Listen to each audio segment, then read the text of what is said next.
It's Mark, chapter 3, and verses 1 to 19.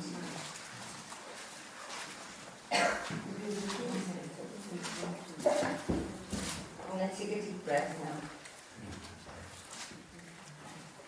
And he entered again into the synagogue, and there was a man there which had a withered hand, and they watched him whether he would heal him on the Sabbath day, that they might accuse him. And he said unto the man which had the withered hand, Stand forth. And he said unto them, Is it lawful to do good on the Sabbath day, or to do evil, to save life or to kill? But they held their peace. And when he had looked around about them with anger, being grieved for the hardness of their hearts, he said unto the man, Stretch forth thine hand. And he stretched it out, and his hand was restored whole, as the other. And the Pharisees went forth, and straightway took counsel with the Herodians against him, how they might destroy him. But Jesus withdrew himself with his disciples to the sea. A great multitude from Galilee followed him, and from Judea, and from Jerusalem, and from Idumea, and from beyond Jordan, and near about Tyre and Sidon, and great multitude, when they had heard the great things he did come unto him. And he spake to his disciples that a small ship should wait on him, because of the multitude, lest they should throng him. For he had healed many, and so much that they had pressed upon him, for to touch him in as many as had plagues. And unclean spirits, when they saw him, fell down before him, and cried, saying, Thou art the Son of God. And he strictly charged them that they should not make him known. And he goeth up into a mountain, and calleth unto him whom he would they come unto him. And he ordained 12, that they should be with him, and that he might send them forth to preach, and to have power to heal sicknesses, and to cast out devils. And Simon his surname Peter, and James the son of Zebedee, and John the brother of James, and he surnamed them Boanerges, which is the sons of thunder, and Andrew and Philip, and Bartholomew, and Matthew, and Thomas, and James, the son of Alphaeus, and Theodore, and Simon, and the Canaanites, and Judas Iscariot, which also betrayed him. And they went into a house. May God have his blessing. Well, chapter 3 then, Mark chapter 3. I thought we'd be able to take in the whole chapter tonight. It's an old friend of ours, Martin Thomas, used to speak about the hymn and prayer sandwich. He always said that a meeting was a prayer, a hymn, a reading, a hymn, a sermon, a hymn, and a prayer. And he would always have that type of sandwich thing. But really, chapter 3 is a sandwich. The first 6 verses clearly belong into the previous chapter. Quite clear, that is, if you look at what the chapter 2 told us about how the old wineskins of Judaism were struggling with the new wine that Jesus was bringing. They just couldn't cope with it.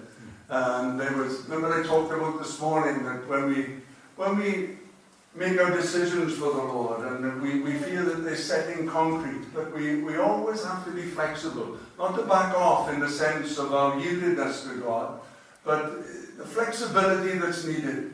And there was an inflexibility in the old form of Judaism.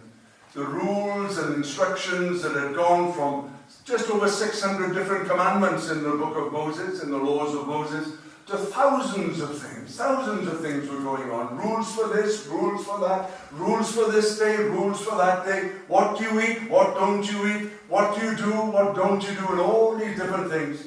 And it got to such a place that people just did not know what to do.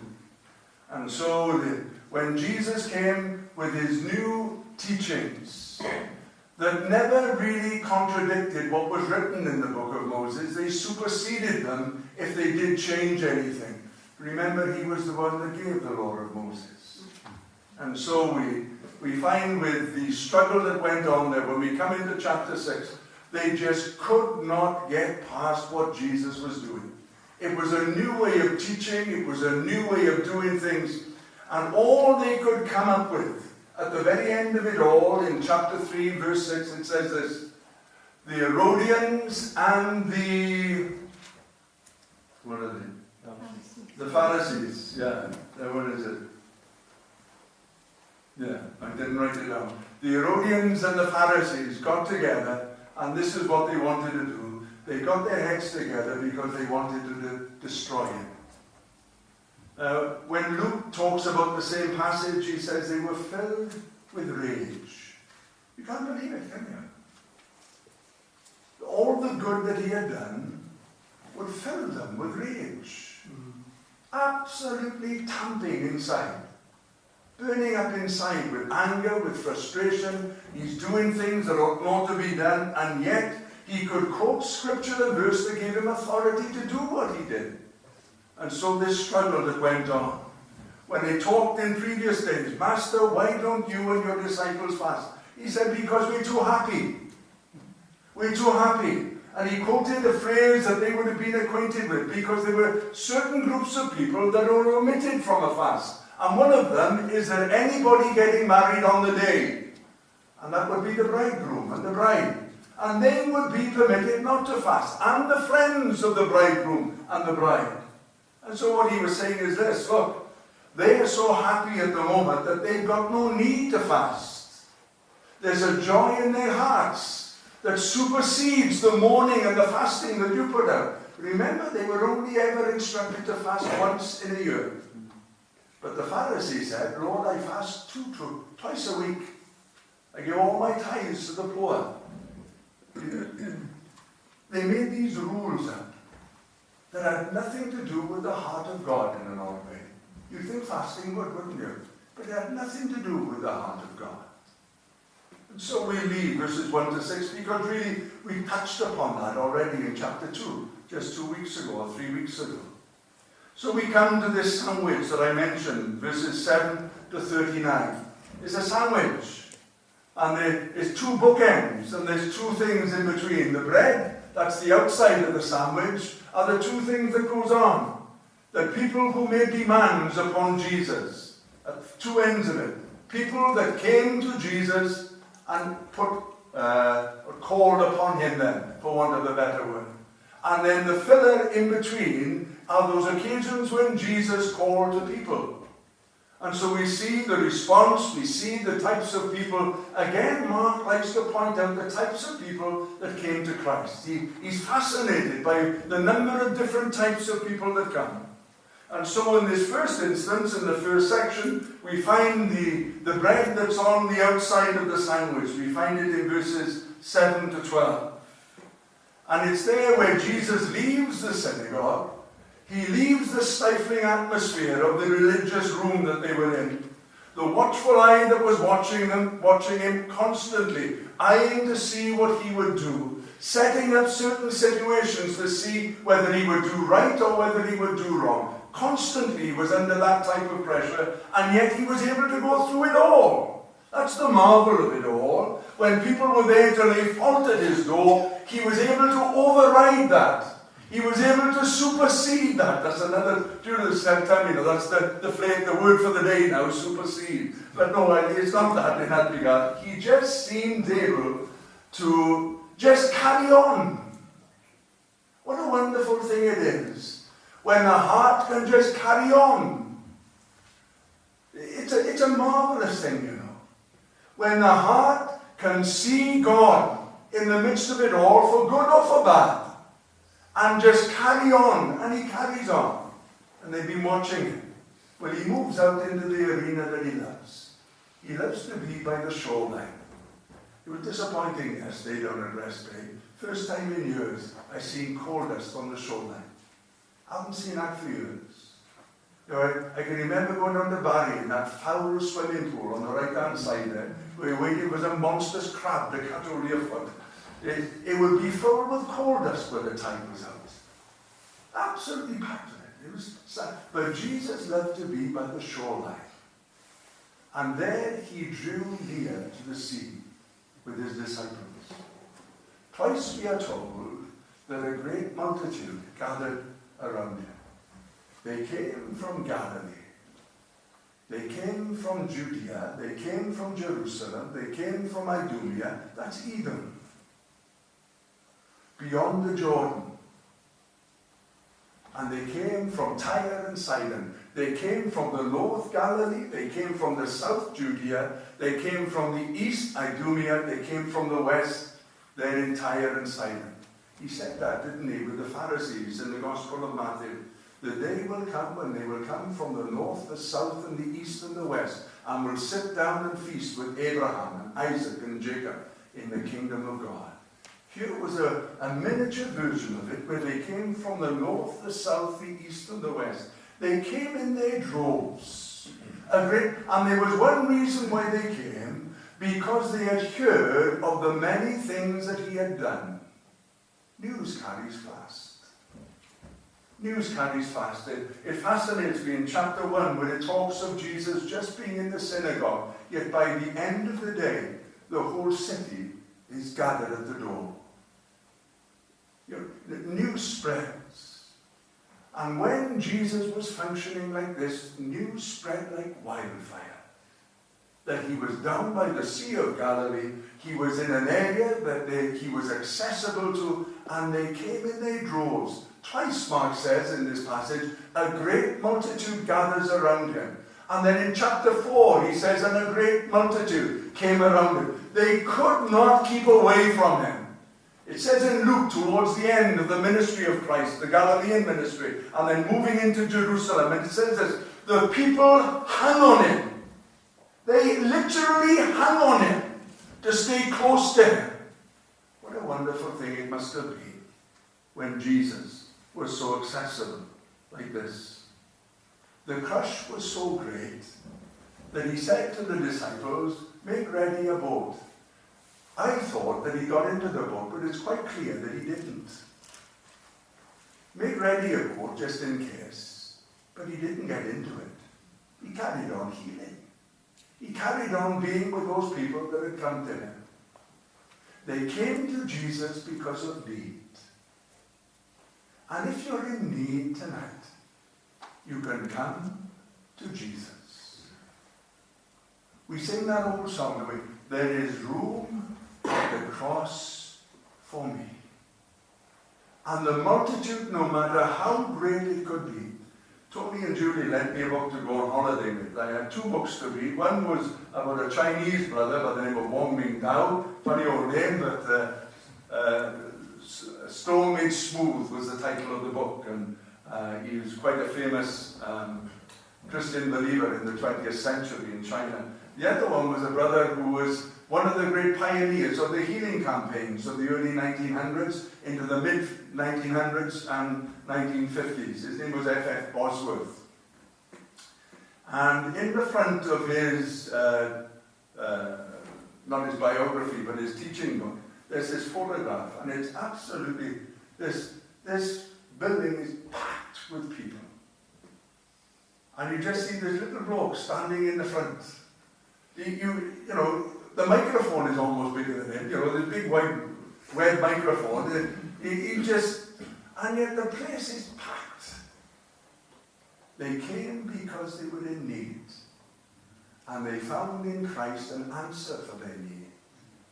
And so the first section that we have here is where people call upon him because of their need. That was the reason they came. They heard he was doing many things, and they thought perhaps he could do that for me. Faith in God can move a mighty mountain.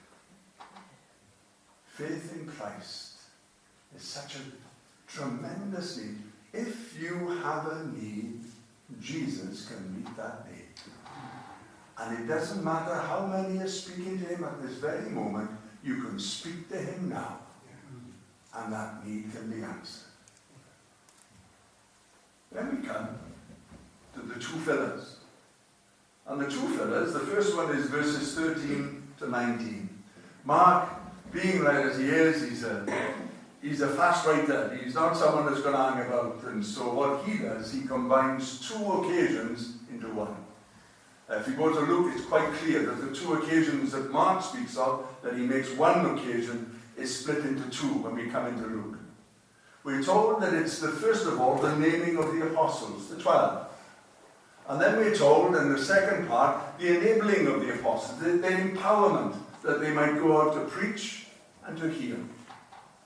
Now Mark says it's one occasion. Luke tells us, after a full night of prayer, Jesus called the disciples to himself. After a full night of prayer, he prayed, and then the following morning, he called these disciples to himself. See what it says in verse 13. He called to him those he wanted. They came to him, and he appointed them to be with him, that they might send them out to preach, that he might send them out to preach and to heal. The first group of people came because they called upon him. Can you have? This group of people come because he calls them. Have you heard the voice of Jesus calling you to come closer? Is the voice of Jesus a stranger to us that we cannot recognize and we do not recognize him? Here we have Christ calling to his disciples, those he wanted. You see, there are those that God has called. Now these were lofty positions that they were to have. They were apostles. They were to be the foundation of the church in one sense. It was them that was going to lay the foundation of Christ being the only way forward, of building a church upon their teaching. And so these apostles, those he wanted. And the reason that he wanted them, he wanted them to be near him, to be with him. And you see, this is a qualification that Jesus offers to each and every one of us. Not to be apostles, no, but to be near him, to draw close to him, that we might hear his voice speaking to us and understand what he wants in our ministry. So here we're leaving those that are in need to those that he needs. Seems an odd thing to say, doesn't it? To say that Christ needs you. It sounds almost odd to say that God needs you. But that is the heart of Christ for his church. That is the heart of Christ for each and every one of us. When we say no, remember who you say no to. It's not me. It's not me. I might be the face. But as Samuel was once instructed, Samuel, it's not you, it's me. When they turned and said to Samuel on a number of occasions that they wanted a new king, or they wanted a king to reign amongst them. He called them that they might be with him, that he might empower them and send them out to preach and to heal. Before that, they went out to fish. And now soon, they were to be going out fishing for men, for women, and children. Hear the voice, or the sound of his voice, so sweet. I think that's how the hymn goes, isn't it? Hear the sound of his voice, so sweet. Have you heard the voice of Jesus calling for you to be near? Let's have a little look at the next group, verses 20 to 27. Of all people that he calls to himself in this section, he calls the scribes from Jerusalem. He calls them for what they've been saying. To the disciples he called them that they might speak. To the scribes he called them that they might be silent. And the scribes have been saying this. Verse 22 says this. He casts out demons by Beelzebub. Now Beelzebub was the king god. It means, you might have read the book, Lord of the Flies. So you understand now why the nature of those boys changed when they were cast on that island, Lord of the Flies, Beelzebub. And so Beelzebub, this man casts out demons by Beelzebub. Jesus turned to them and spoke in a very solemn tone. And he said, now listen now. Such talk can do you an awful lot of harm. Such talk can put you beyond the forgiveness of God. What were they saying? Well, first and foremost, they were belittling the work of God. They were belittling it. We've heard that, don't we? We've heard that ourselves, haven't we? When in conversation sometimes. I sit sometimes and I scratch my head and I think, well, why are people talking like this? And it's almost as if they wait almost to seize on. We've got to be careful on how we speak about the work of God. You can't belittle it.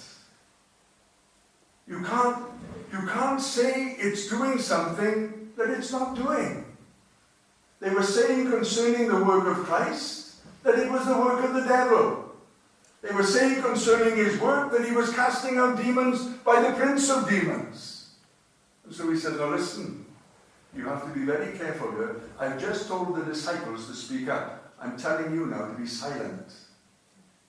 Better for it not to leave your lips, he says. Better for it not to leave your lips. And so he turns to them and says, now look, you're going to the point beyond forgiveness when you call the work of God the work of the devil, when you belittle it, when you look with scorn upon it. You remember when Neil last week took that little study in the morning, and it was about Ishmael and about Isaac, and it says concerning Ishmael, he looked with scorn, he laughed. You have to be very careful with these things. His mother, man, Isaac's mother, she had to be very careful when the Lord said to Abraham, this time next year you'll have a son. And she laughed. And then the Lord said this, why did Sarah laugh? And she's from in the other room. I didn't. It's funny how we react, isn't it? Why did Sarah laugh? I didn't laugh. But I just heard you laugh. We have to be careful, you see. And so he spoke to these scribes and Pharisees and said to them that they needed to be very careful. His disciples, they were called to speak. The scribes here were called to be silent. Verses 31 to 39 is the final section. This is the final part of the sandwich, the bread again. We've had two fillers where Christ calls the people in need to himself and those that were the scribes of Jerusalem. He called them to himself. Verses 31 to 39 tells us of another occasion where people called upon him. Verse 21 tells us, outside of this section, that his people went to lay hold of him, saying he's out of his mind. Well, we find out who these people were in the end, because it's his brothers, it's his mother, and whilst Mark doesn't say it, the other gospel writers tell us that his sisters were there as well. He's out of his mind, and they're trying to lay hold of him. His own people were saying that. These are not just Nazarenes now, these are not just people from Nazareth, this is his own kith and kin that are saying to him, he's lost it. He's blown it. He's doing things out that he ought not. This is the carpenter's boy. This is Mary's son. This is my brother. And so they are turning and trying to draw his attention to lay hold of him to stop the embarrassment. They thought through their own qualifications that they could draw his attention. And so we're told in verse 31, his brothers, his mother, and I put in brackets, and his sisters, sent to him, calling him. But if you notice, look, he ignored them. Absolutely ignored them. When the multitudes came in need, he paid attention to them. When people came because they felt they had one over him, or they had some sort of link into him that qualified them, he ignores them. We see this in the parable, don't we, of the two men that went up to the temple to pray. One a publican, the other a Pharisee. The Pharisee prayed thus with himself. That's what we're told. What does that mean? Heaven ignored it. Lord, I thank you that I'm not like other men. I thank you that I'm not like him there. I thank you that I fast twice a week. I give all my tithes and all the different things that need to be done and given. And we're told he prayed thus with himself. He ignored him. But when the publican cried out at the temple, we are told that he said, God be merciful to me a sinner. You see, he recognized his need. And God heard him.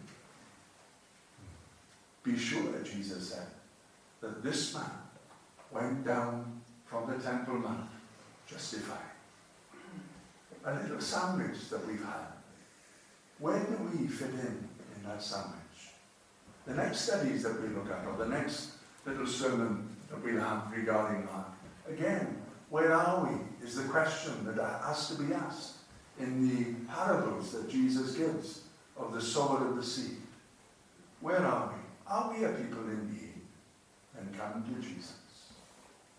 Have we heard his voice calling us to be near, that he might empower us, that he might enable us to preach and to heal, to build bridges, to restore people, to help and to minister?